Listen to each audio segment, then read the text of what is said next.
El Clasico, Real Madrid versus Barcelona. This one will be remembered for Xabi Alonso's risky but justified decisions. Let's break the game down. Madrid started attacking Barcelona's high defensive line right from the first minutes through their vertical passes in behind. And already in the second minute, we had some controversial referee decisions. Was it a penalty on Vinicius or not? To be fair, no, it wasn't. Yamal managed to put his leg in first, and it was actually Vinicius who kicked Yamal's leg. A decent early warm-up for the referee team. Real kept attacking the depth in behind. All of their efforts were directed exactly at that. Look at how the Madrid players tried to time their runs perfectly to stay onside and attack the depth along the best possible trajectory. But the pass never came. Everything Real did was about attacking the space in behind, and that was the best game plan they could have. Real scored quite early. In the 23rd minute, Jude Bellingham played a huge role in that goal. Look how he first makes a small movement toward depth. That movement confuses the Barcelona defender, who immediately takes a few steps back to prevent the run in behind. Because of that fake body movement, Bellingham receives the ball between the lines without much pressure. He glances back, feints one way, turns the other shoulder, lifts his head, and assesses the situation. He spots Kylian Mbappé already attacking the depth and delivers a phenomenal pass. That's how Real scored their first goal. But just a few moments later, they conceded, purely due to their own mistake. Let's analyze that scene. Nothing seems dangerous at first.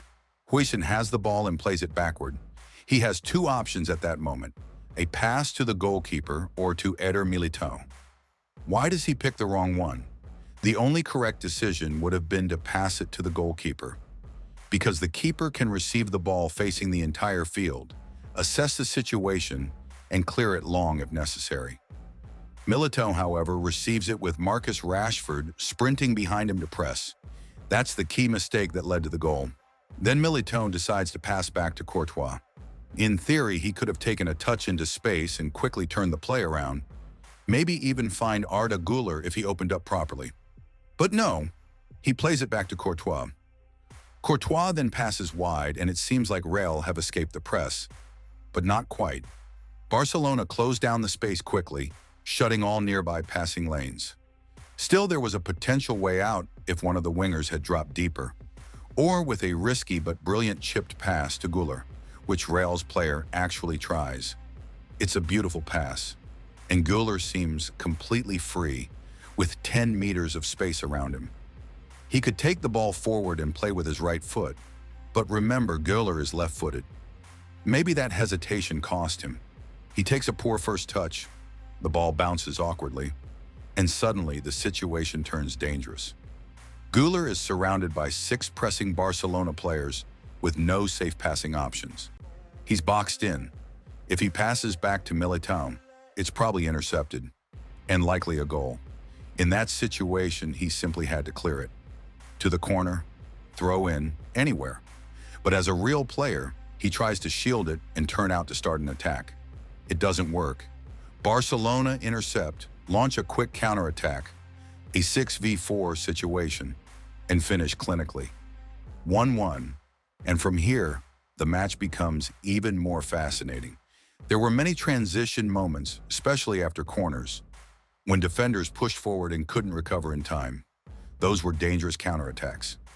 Barcelona had a 3v2 break after Pedri's pass, when he decided not to take responsibility and was intercepted. Then Real launched a counter of their own, with Pedri almost tearing Vinicius' shirt to stop him. It turned into a 3v2 attack for Real, and right after Pedri's foul, Madrid scored from the ensuing set piece. Let's look at that goal. First, a long diagonal pass to the wide-open Vinicius. He dribbles past Jules Koundé on the flank, and look what happens. Barcelona's backline is completely stretched. Both center backs are pulled toward the near post, leaving a 3v1 overload for Real on the far post. Vinicius crosses exactly there, where Madrid have the numerical advantage. Real win the aerial duel, and as all Barcelona players instinctively shift focus to the far post, they completely forget about Bellingham. He smashes the rebound home from 3 to 4 meters out into an empty net. Now let's talk about Real Madrid's tactics and how Alonso simply outplayed Barcelona. From the very first minutes, Real used a man-oriented pressing system. Look how high the players positioned themselves. Everyone marked their direct opponent during Barcelona's build-up, and this approach paid off. But at times, Real didn't fully execute that man-to-man pressing. They sometimes lost structure, which is understandable since they don't often press this way. For example, when Tchouaméni marked one player and then shifted zones, he momentarily stopped marking anyone, while Vinicius didn't close the central passing lane. These moments could have given Barcelona potential ways to progress, but they didn't take advantage of them. One of those pressing moments directly led to Real's penalty. Everywhere on the pitch, we can see man-to-man pressing. Real close Barcelona down on the flank, recover the ball, and Bellingham drives into the box, winning a penalty. A rather controversial one. Let's break it down. The cross deflects off a Barcelona defender's leg, then bounces off Bellingham's leg, and finally hits the defender's arm. Yes, the arm moves upward, but for me, that's not a penalty. There's no time to react, less than a meter between Bellingham's touch and the defender's arm. Honestly, I'm glad Mbappé missed that penalty. It was very debatable, and the score rightly stayed. Even with that aggressive press, you could see how high Real's center backs were pushing. Barcelona could have exploited the space behind them. As in this example, when man-marking requires you to beat your opponent and face forward toward goal. If you do, that man-to-man system suddenly becomes risky because too many spaces open up behind. Those moments did appear for Barcelona. In one sequence, they broke out in a 3v2 transition, but instead of passing left or right, when the central lane was blocked, the Barcelona attacker took probably the worst decision possible and just shot. The ideal option would have been a pass to Rashford, who could have shifted the ball onto his right foot and curled it far post, likely scoring. But no, poor decision-making cost them. Out of possession, Real played in a 4-4-2 mid-block. At times, Barcelona found ways to receive between the lines, like in this moment when no one steps up to press Rashford. Real's defensive movements occasionally showed some tactical flaws. An interesting pattern was how Real shifted from the 4-4-2 into a high-pressing structure. From the mid-block, Güler pushed higher, turning the front line into a trio where each forward marked one defender. 3 versus 3 across the back line. In midfield too, every player had a man-oriented assignment. That's how Real transitioned from a mid-block into high man-to-man pressure. Pay attention here. Dean Huysen first follows his opponent, then shifts back into his own defensive zone, as it's his responsibility. But Militão continues tracking the same player individually. This creates a central gap that Barcelona can exploit with passes through the middle. These were the main issues in Real's man-oriented press.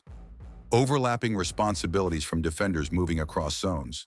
But despite that, Real held firm and endured. Closer to their own goal, Real stayed extremely compact, blocking the central areas completely and allowing Barcelona to circulate the ball only through the flanks.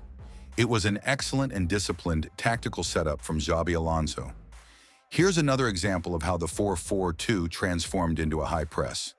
Tchouaméni, initially without a direct opponent, stepped up to mark de Jong, forcing Güler to move even higher to press Barcelona's center back. That pressing trigger set the man-to-man chain in motion. Pairings formed all over the pitch. Yet Real still had occasional problems in the holding midfield zone, where gaps appeared, allowing Barcelona a few long-range efforts. And finally, in the 89th minute, Barcelona created one of their rare chances. A phenomenal through ball from Yamal to Koundé. An excellent run by the right back. The pass was perfect. Koundé controlled it on his chest inside the box. In that moment, he could have gone for a first-time finish, but instead took an extra touch to bring it down. Too heavy, and wasted a golden chance, one of Barcelona's few clear opportunities all match. That's how the first Real Madrid versus Barcelona El Clasico under Xabi Alonso ended. Brilliant tactical execution. This was a Real Madrid side that was simply a joy to watch. Probably one of their best performances this year. You could clearly see Alonso's tactical fingerprints, intelligent pressing, compact defending, and dynamic structure. Leave a like, share your thoughts in the comments. What do you think about the refereeing decisions? Were they fair? Could Barcelona have changed the match in any way against Alonso's phenomenal tactics? And don't forget to subscribe for more in-depth football analysis.